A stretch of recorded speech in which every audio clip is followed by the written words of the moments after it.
मराठी कलासृष्टीत 90च्या दशकांपासून प्रेक्षकांच्या मनांवर अधिराज्य गाजवणाऱ्या अभिनेत्री म्हणजेच निवेदिता सराफ. आजही त्यांनी साकारलेली प्रत्येक भूमिका चाहत्यांच्या पसंतीस उतरते. सध्या त्या कलर्स मराठीवरील भाग्य दिले तू मला या मालिकेत महत्वपूर्ण भूमिका साकारत आहेत.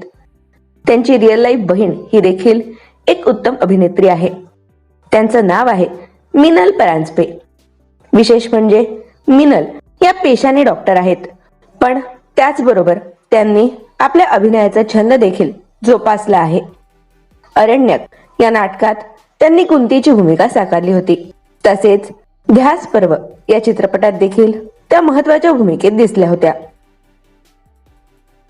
तर तुम्हाला निवेदिता सराफ व डॉक्टर मिनल परांजपे या बहिणींची जोडी कशी वाटली हे आम्हाला कमेंट बॉक्समध्ये नक्की कळवा.